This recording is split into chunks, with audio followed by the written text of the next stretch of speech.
शहला, अरे ओ शहला, सुन रही है ना तू? जा जल्दी से तैयार होकर अपने कॉलेज जा। आंगन में पोछा लगाती अम्मी ने अपनी बेटी शहला से कहा तो रसोई घर में चाय बनाती शहला को एक बारगी अपने कानों पर यकीन ही नहीं हुआ। हैरान सी शहला ने नजर उठाकर इधर उधर देखा। अम्मी उससे ही यह सब बात कह रही थी। शहला इतना ही कह पाई, अम्मी मैं तो चाय बना रही हूँ। अम्मी ने कहा, मैं देख लूँगी, तू कॉलेज जा। फिर क्या था, शहला के मानो पर लग गए थे। अगले 10 मिनट में वह तैयार होकर किताबें संभाल अपनी साइकिल साफ करके चलने को हुई तो अम्मी ने आवाज़ लगाई, रोटी सेक दी है तेरे लिए, झटपट चाय के साथ खा ले, नहीं तो भूखी रह जाएगी दिन भर। अम्मी में आए इस अचानक बदलाव से हैरान शहला बोल उठी, अरे अम्मी रहने दो ना, मैं आकर खा लूँगी, कॉलेज को देर हो जाएगी। हालांकि शहला का पेट अम्मी द्वारा दी गई खुशी से लबालब था, फिर भी अच्छा अच्छा खा लेती हूँ कहकर शहला ने बात को खत्म किया। शहला अम्मी को जरा सा भी नाराज नहीं करना चाहती थी, इसलिए जल्दी से नाश्ता किया। बीच बीच में वह चोर निगाहों से अम्मी के चेहरे की तरफ देखती रही। फिर उसने नजरें इधर उधर घुमाकर अपनी खुशी बांटने के लिए अपने अब्बू को तलाशा, इस उम्मीद में कि शायद वे खेत से लौट आए हों, पर भीतर से वह नहीं जानती थी कि उनके लौटने में अभी देरी है। सो नफीसा, शहला की छोटी बहन के सिर पर शहला ने हाथ फेरकर अपने छोटे भाई जावेद को स्कूल के लिए तैयार होने के लिए कहकर मन ही मन अब्बू को सलाम करके शहला अपनी साइकिल आंगन से बाहर निकाल ली। बैग कैरियर में लगाने के बाद वह जो ही साइकिल पर सवार हुई तो लगा मानो आज उसकी साइकिल को पर लग गए हों। चाय की इक्का दुक्का दुकानों को छोड़कर शहर के बाजार अभी बंद ही थे। तेजी से रास्ता पार कर शहला अपने कॉलेज जा पहुंची। चौकीदार राजवीर काका के बच्चे स्कूल जाने को तैयार खड़े थे। उन्होंने उसे नमस्ते किया और उसने राजगीर चाचा को। स्टैंड पर साइकिल खड़ी करके वह तकरीबन दौड़ती हुई पीछे मैदान में उसके पास जा पहुंची। एक पल ठिठक कर उसे देखा और लिपट गई उससे। अब तक ओस की ठिठुरन से सिकुड़ा सा खरा वह अचानक उसकी देह की छुअन लिपटी बाहों की गर्मी पाकर खुशी से झरने लगा था और उसको सिर से पैर तक भर दिया था नारंगी डंडी वाले दुधिया फूलों से। शहला कहने लगी, बस बाबा बस, अब बंद करो ये शबनम भीगे फूलों की बरसाना और जल्दी से मेरी बात सुनो। वह उतावली हो रही थी। शहला के गांव का स्कूल 12वीं जमात तक ही था। उसकी जिगरी सहेलियां विद्या और मीनाक्षी को उनकी जिद पर उनके माता पिता शहर के कॉलेज में भेजने को राजी हो गए, लेकिन शहला के लाख कहने पर भी उसे आगे पढ़ने की इजाज़त नहीं मिली थी। इस बात से शहला बहुत दुखी थी। उसकी अम्मी की जिद के आगे किसी की न चली और उसे अपनी पक्की सहेलियों से बिछुड़ जाना पड़ा। यहाँ कुछ लड़कियों से उसकी दोस्ती हो गई थी, पर विद्या और मीनाक्षी से जो दिल का रिश्ता था वह किसी से न बन पाया। इसलिए वह खाली समय में अपने दिल की बात कहने बांटने के लिए कॉलेज के बड़े से बगीचे के इस हरसिंगार के पेड़ के पास चली आती थी। यह हरसिंगार भी तो रोज फूल बरसाकर उसका स्वागत करता, सब्र के साथ उसकी बात सुनता, उसे मुस्कुराने की प्रेरणा देकर उसका हौसला देता। पर आज की बात ही कुछ और है। इसलिए शहला हरसिंगार के तने से पीठ टिकाकर बैठी और कहने लगी, जानते हो हरसिंगार, आज अम्मी ने मुझे खुद कॉलेज आने के लिए कहा। उन्होंने मन लगाकर पढ़ने को भी कहा, अव्वल रहने को कहा और आगे ऊंची पढ़ाई करने को कहा। मालूम है ना अम्मी ने, उन्होंने हरसिंगार तो जानता है ना मेरे पुराने ख्यालात वाली अम्मी को। इसी तंग ख्याली के मारे उन्होंने मुझे 12वीं के आगे पढ़ाने से मना कर दिया था। उन पर तो बस मेरे निकाह का भूत सवार था। दिन रात सुबह शाम वे अब्बू को मेरे निकाह के लिए परेशान करती रहती। इसी तरह अब्बू से दिन रात कहा सुनी कर उन्होंने कुछ दूर के एक गांव में मेरा रिश्ता भी तय करवा दिया था। लड़के वालों को तो और भी ज़्यादा जल्दी थी, सो निकाह की तारीख ही तय कर दी। अच्छा, क्या कह रहा है तू? मैंने विरोध क्यों नहीं किया? अरे किया था विरोध। अब्बू ने मेरी छोटी उम्र और पढ़ाई की अहमियत का वास्ता भी दिया, पर अम्मी ने किसी की ना सुनी। असल में मेरी छोटी बहन नफीसा बहुत ही खूबसूरत है, पर कुदरत ने उसके साथ बहुत नाइंसाफ़ी की। 3 से 4 साल पहले सीढ़ी से गिरकर उसके सिर पर चोट लग गई थी। इसी चोट की वजह से उसके आँख की रोशनी चली गई थी। उससे छोटा मेरा भाई जावेद। इसलिए अब तू ही कह, जब अम्मी की जिद के आगे अब्बू की नहीं चली तो मेरी मर्जी कहाँ चलती? हरसिंगार, तब तक तुमसे भी मुलाकात नहीं हुई थी। यकीन मानो बहुत अकेली पड़ गई थी मैं, इसलिए बेचारगी के उस आलम में मैं भी निकाह के लिए राजी हो गई। पर तू जानता है हरसिंगार, मेरा निकाह भी एक बड़े ड्रामे या यूं कहो कि किसी हादसे से कम नहीं था। हरसिंगार की तरफ देखकर शहला मुस्कुराते हुए आगे करने लगी। हुआ यूं कि तय किए गए दिन बारात आई। बारात को मस्जिद के नज़दीक के जनवासे में ठहराया गया था और वहीं सब रस्में होती रहीं। फिर काजी साहब ने निकाह भी पढ़वा दिया। सब कुछ शांत ढंग से हो रहा था कि अम्मी की मुरादनगर वाली बहन यानी मेरी नसीम खाला रास्ते में जाम होने के वजह से निकाह पढ़े जाने के थोड़ी देर बाद घर पहुंची। बड़ी दबंग औरत है वे। जल्दबाजी में तय किए गए निकाह की वजह से वे अम्मी से नाराज थीं। कहते हुए शहला ने हरसिंगार के तने पर अपनी पीठ को फिर से टिका लिया और आगे बोली, इसलिए बिना ज़्यादा किसी से बात किए वे दूल्हे को देखने मिलने की मनसा से जनमासे में चली गईं। उस वक्त बाराती खाने पीने में मसरूफ़ थे। उन्हें खाला की मौजूदगी का एहसास न हो पाया। वे जनमासे से लौटी और अचानक अम्मी पर बरस पड़ी। आपा, शहला का दूल्हा तो लंगड़ा है। तुम्हें ऐसी भी क्या जल्दी पड़ी थी कि अपनी शहला के लिए तुमने टूटा फूटा लड़का ढूंढा? यह जान कर अम्मी, अब्बू और बाकी रिश्तेदार सब सकते में आ गए। मामले की तुरंत जांच पड़ताल से पता चला कि दूल्हा बदल दिया गया था। लड़के वालों ने अब्बू के भोलेपन का फायदा उठाकर चालाकी से असली दूल्हे की जगह उसके बड़े भाई से मेरा निकाहनामा पढ़वा दिया था। बात खुलते ही बिचौलियों और कुछ बाराती दूल्हे को लेकर वहां से फरार हो गए।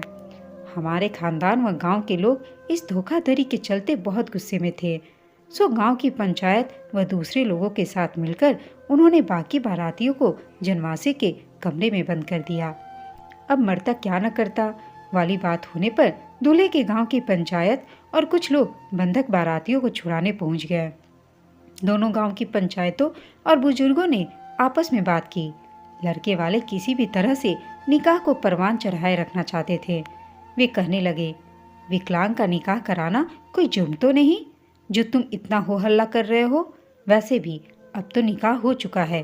बेहतर यही है कि तुम लड़की की रुखसती कर दो। तुम लड़की वाले हो और लड़कियां तो सीने का पत्थर हुआ करती हैं। अब तुमने लड़की का निकाह पढ़वा दिया है ना, छोटे भाई से ना सही तो बड़े से ही सही, क्या फर्क पड़ता है। तुम समझो कि तुम्हारे सिर से तो लड़की का बोझ उतर ही गया। सच कहूँ, उस समय मुझे एहसास हुआ कि हम लड़कियां कितनी कमज़ोर होती हैं। हमारा कोई वजूद ही नहीं है। तभी अब्बू की भराई सी आवाज़ मेरे कानों में पड़ी, मेरी बेटी कोई अल्लाह मियाँ की गाय नहीं जो किसी भी खूंटे से बांध दी जाए, और न ही वह मेरे ऊपर बोझ है। वह मेरी औलाद है, मेरा खून है। उसका सुख मेरी जिम्मेदारी है, न कि बोझ। अगर वह लड़की है तो उसे ऐसे ही कैसे मैं किसी के हवाले कर दूँ। और कुछ देर बाद हौसला करके उन्होंने पंचायत से तलाकनामा के लिए दरख्वास्त करते हुए कहा, जनाब, यह ठीक है कि विकलांग होना या उसका निकाह कराना कोई जुर्म नहीं, पर दूसरों को अंधेरे में रखकर दूल्हा बदलकर ऐसा करना तो दगाबाजी हुई ना। मैं दगाबाजी का शिकार होकर अपनी पढ़ी लिखी सलीकेदार जहीन लड़की को इस जाहिल बेरोजगार और विकलांग के हाथ सौंप दूं? क्या यही पंचायत का इंसाफ है? यकीन मानो हरसिंगार, मुझे उस दिन पता चला कि मैं कोई बोझ नहीं बल्कि जीती जागती इंसान हूँ। उस दिन मेरी नज़र में मेरे अब्बू की इज्जत कई गुना बढ़ गई थी, क्योंकि उन्होंने मेरी खातिर पूरे समाज पंचायत से खिलाफत करने की ठान ली थी। लेकिन पुरानी रस्मों को एक झटके से तोड़कर मनचाहा बदलाव ले आना, चाहे वह समाज के भले के लिए ही क्यों ना हो, इतना आसान तो नहीं था। चारों तरफ खुसर फुसर शुरू हो गई थी। दोनों गांव के लोग और पंचायत अभी भी सुलह करके निकाह बरकरार रखने की सिफारिश कर रहे थे। अब्बू उस समय बेहद अकेले पड़ गए थे। उस बेबसी के आलम में हथियार डालते हुए उन्होंने गुजारिश की, ठीक है जनाब, पंच परमेश्वर होते हैं। मैंने अपनी बात आपके आगे रखी। फिर भी अगर आप मेरी बच्ची की खुशियां लूटकर उसे हलाल करने का गुनाह मुझसे कराकर शरीयत की आन और आप लोगों की आबरू बचती है, तो मैं निकाह को बरकरार रखते हुए अपनी बच्ची की रुखसती कर दूंगा। लेकिन मेरी भी एक शर्त है। बात यह है कि शहला की छोटी बहन नफीसा बहुत ही खूबसूरत है और जहीन भी, लेकिन एक हादसे में उसकी नज़र जाती रही। बस यही एक कमी है उसमें। आपके कहे मुताबिक जब बेटियों को हम बोझ ही समझते हैं और आप सब मेरे खैर ख्वाह एक बोझ को उतारने में मेरी इतनी मदद कर रहे हैं, तो मुझे तो अपने दूसरे बोझ से भी निजात पाना ही चाहिए। और फिर किसी शारीरिक कमी वाले शख्स का निकाह कराना कोई गुनाह भी नहीं। तो क्यों ना आप नफीसा का निकाह इस लड़के के छोटे भाई यानी जिसे हमने अपनी शहला के लिए पसंद किया था उससे करा दे। हिसाब किताब भी बराबर हो जाएगा और दोनों बहनें एक साथ एक दूसरे के सहारे अपनी जिंदगी भी गुजार लेंगी। बस फिर क्या था, हमारे गांव की पंचायत व बाकी लोग एक आवाज में अबू की बात की हामी भरने लगे, पर दूल्हे वालों को जैसे सांप सूंघ गया। हाँ, उसके बाद जो कुछ भी हुआ मेरे लिए बेमानी था। मैं उस दिन जान पाई कि मेरा भी कोई वजूद है और मैं भेड़ बकरी की तरह कटकर समाज का थाली में परोसे जाने वाली कोई चीज नहीं हूँ। मेरे अब्बू अपनी बेटी के हक के लिए इस कदर लड़ाई लड़ सकते हैं, मैं सोच भी नहीं सकती थी। फिर तो दूल्हे वालों ने मुझे तलाक देने में ही अपनी भलाई समझी। मैं तो वैसे भी इस निकाह के हक में नहीं थी, बल्कि आगे पढ़ना चाहती थी। हाँ, उसके बाद कुछ दिन तक घर में चुप्पी का माहौल रहा। फिर परेशानी के आलम में अम्मी अब्बू से कहने लगी, जावेद के अब्बू, तुम कहो कि अब इस लड़की का क्या होगा? क्या यह बोझ सारी उम्र यूं ही हमारे गले में बंधा रहेगा? हरसिंगार, तू जानना चाहता है कि अब्बू ने अम्मी से क्या कहा? अब्बू बोले, नुसरत, बेटियां कभी बोझ नहीं हुआ करती, वे तो घर की रौनक होती हैं। बोझ होती तो कोई हमारे घर के बोझ को यूं मांग कर अपने घर नहीं ले जाता। बेटियां तो एक छोड़ दो दो घर आबाद करती हैं।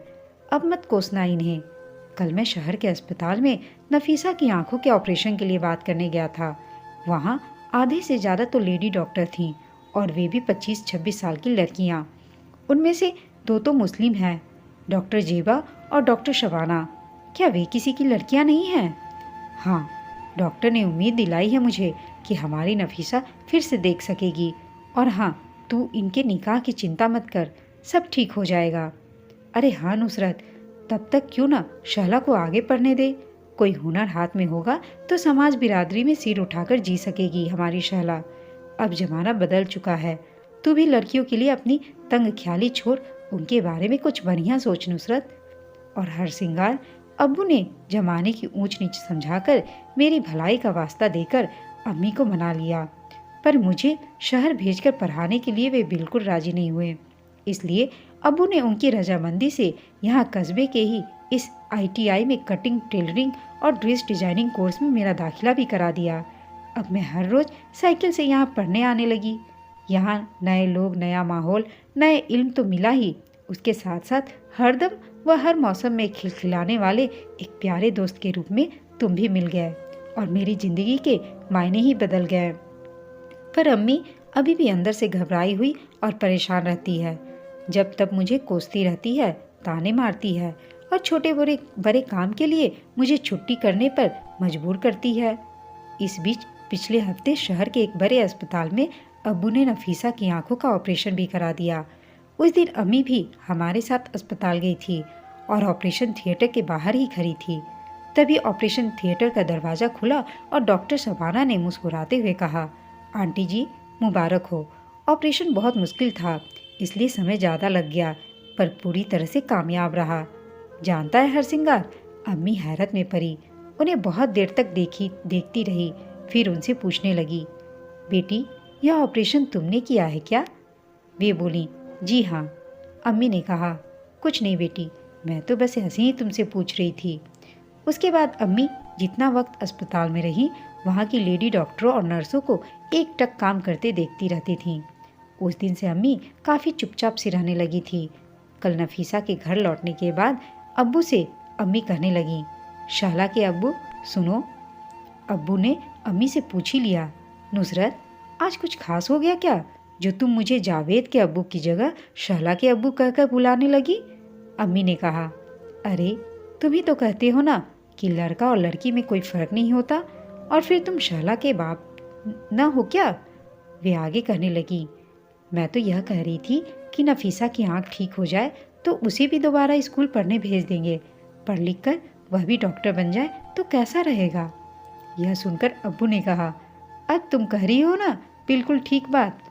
इतना कहकर अब्बू मेरी तरफ देखकर मुस्कुराने लगे थे और आज सुबह अम्मी ने मेरे कॉलेज जाने पर भी मुहर लगा दी। खुशी में सराबोर शहला खड़ी होकर फिर से लिपट गई अपने दोस्त से और आसमान की तरफ देखकर कहने लगी, देखो ना हरसिंगार, आज की सुबह कितनी खुशनुमा है, बेदाग, एकदम सफ़ेद, है ना। आज तुझसे सब कहकर मैं हल्की हो गई हूँ। निकाह के वाक़ियों को तो मैं एक बुरा सपना समझकर भूल भी चुकी हूँ। याद है तुझे, मुझे अपनी पहचान जिससे रूबरू होने के बाद अब ज़िंदगी मुझे बोझ नहीं बल्कि एक सुरीला गीत लगती है। कहते कहते शहला की आंखों में जुगनू झिलमिलाने लगे।